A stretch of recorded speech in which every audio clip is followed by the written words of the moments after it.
एक लड़की भीगी भागी सी romantic love story in Hindi. बाहर बारिश हो रही थी और अंदर राहुल ये रोमांटिक गाना गा रहा था। हाथों में गर्मा गर्म अदरक वाली चाय का प्याला, रात का सन्नाटा और हमदम का साथ। शायद इसी को जन्नत कहते हैं। खुद की सोच पर ही सपना मुस्कुरा दी। राहुल वाकई बहुत अच्छा गाना गाता था। उसका गाना माहौल को और भी ज्यादा खुशनुमा बना रहा था। गाना समाप्त हुआ तो राहुल ने दांत की चाह में सपना की ओर देखा। सपना ने भी अपने खास अंदाज में उसके गाने की तारीफ की। यूं ही हंसी खुशी में दोनों चाय पी रहे थे। तभी सपना ने मजाक में राहुल से पूछ लिया कि ये गाना वो किस लड़की के लिए गा रहे थे। तो उसने भी नाटकीय अंदाज में कहा है, कोई तुम्हें क्यों बताऊं? ओह मत बताओ, मुझे भी सुनने में कोई इंटरेस्ट नहीं है, सपना ने भी इतरा कर कहा। तो राहुल की हंसी छूट गई। वो हमसे यूं रुठ जाते हैं बार बार कि उन्हें मनाने में हमारे आंसू बहते हैं जार जार। राहुल ने उसे मनाने के लिए जोड़ तोड़कर शायरी बना ली। उस पर सपना ने भी अपनी तरफ से जोड़ दिया। बड़ी ही फालतू शायरी करते हैं आप, ऐसे ही बस कुछ भी कहते हैं आप। सपना के इस शेर पर दोनों खिलखिलाकर हंस पड़े और फिर बातों में मशगूल हो गए। तभी सपना उठी और अचानक ही नीचे की ओर भागी और गार्डन में जाकर भीगने लगी। राहुल ऊपर से ही उसे भीगते देख रहा था। सपना को बारिश कितनी पसंद है उसे अच्छे से पता था, तो रात होने के बावजूद उसने उसे भीगने से रोका नहीं। जी भर के भीगने के बाद सपना ऊपर आए तो राहुल उसे देखकर फिर गुनगुना उठा। एक लड़की भीगी भागी सी। सपना ऐसे ही गीली उसके सामने चेयर पर बैठ गई। नीचे बारिश में हंसते हुए नाचने वाली सपना अचानक ही गंभीर हो गई। उसे बीमार होने का कोई अड़ा नहीं था। राहुल ने उसे कपड़े बदलने को कहा तो वो बोली, राहुल अब तुम जब तक मुझे उस लड़की के बारे में नहीं बताते, मैं ऐसे ही सारी रात यहाँ गीली की गीली बैठी रहूंगी। मैं अगर बीमार पड़ गई तो याद रखना इसके भी जिम्मेदार तुम ही होंगे। ये बात सपना सीरियसली बोल रही थी। राहुल सपना के उसके प्रति पागलपन से अच्छी तरह वाकिफ था। सपना को समझाने की गरज से उसने कहा, सपना मैंने तो मजाक में कहा था जान, तुम्हें चिढ़ाने के लिए मैंने ऐसा कहा था, वरना तुम तो मुझे बचपन से जानती हो। मेरी जिंदगी में अब कोई नहीं है और नहीं कभी होगी। तुम आज फिर से बहक रही हो। मैं बहक रही हूँ? मैं क्या, मैंने तुम्हें रंगे हाथों नहीं पकड़ा था। रूही के साथ बोलो। सपना और राहुल बचपन के दोस्त थे। कॉलेज में उन दोनों की दोस्ती रूही के साथ हुई और वो भी उनकी बेस्ट फ्रेंड बन गई। राहुल और रूही एक दूसरे को चाहने लगे थे। सपना ये बात जानती थी। राहुल सपना को बस अपना बेस्ट फ्रेंड ही समझता था, मगर सपना उसे बचपन से प्यार करती थी और उसके साथ ही शादी करना चाहती थी। सपना राहुल के प्रति पागलपन की हद तक पजेसिव थी। वो राहुल को कभी किसी लड़की के साथ नहीं देख सकती थी। रूही के साथ भी राहुल अगर ज्यादा बात कर लेता था तो वो बेधक जाती थी और 2-3 दिन तक उनके साथ बात नहीं करती थी। फिर राहुल के बहुत मनाने के बाद ही मानती थी। अब ये हमेशा की बात हो गई थी।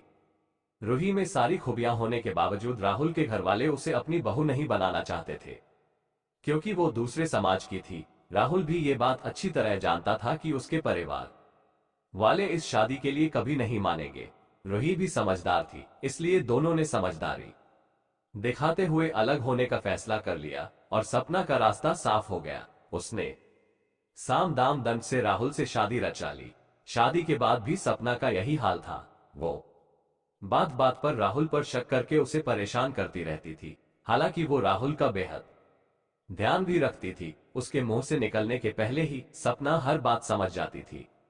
राहुल भी छोटी से छोटी जरूरतों के लिए सपना पर ही निर्भर था। सपना ने घर भी बड़े ही अच्छे तरीके से संभाला हुआ था। ऐसे ही जिंदगी चल रही थी कि एक दिन राहुल को रूही का फोन आता है। वो उससे मिलना चाहती थी।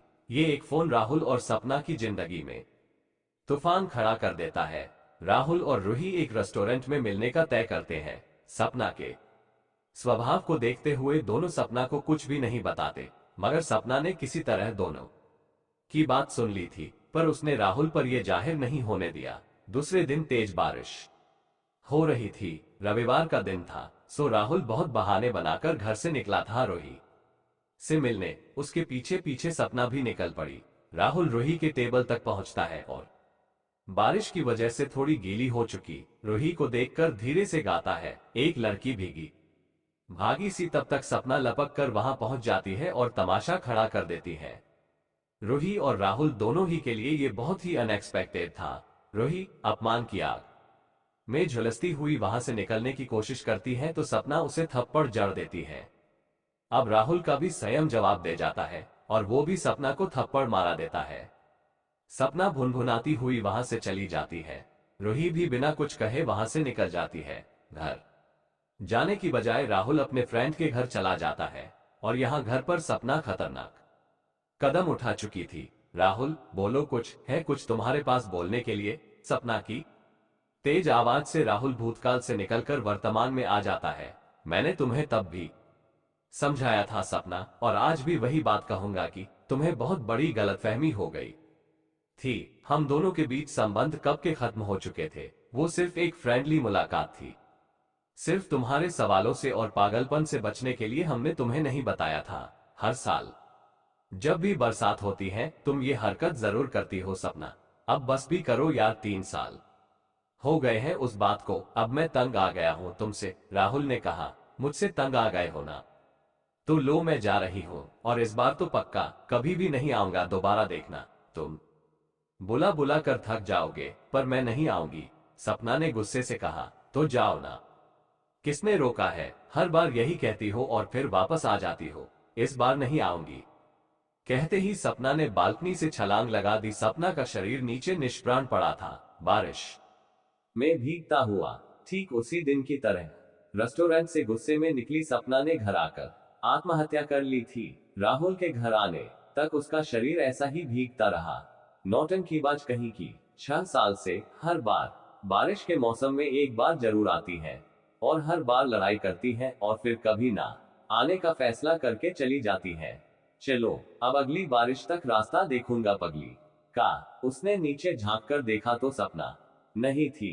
भारी मन से गुनगुनाते हुए वो अंदर आ गया। एक लड़की भीगी भागी सी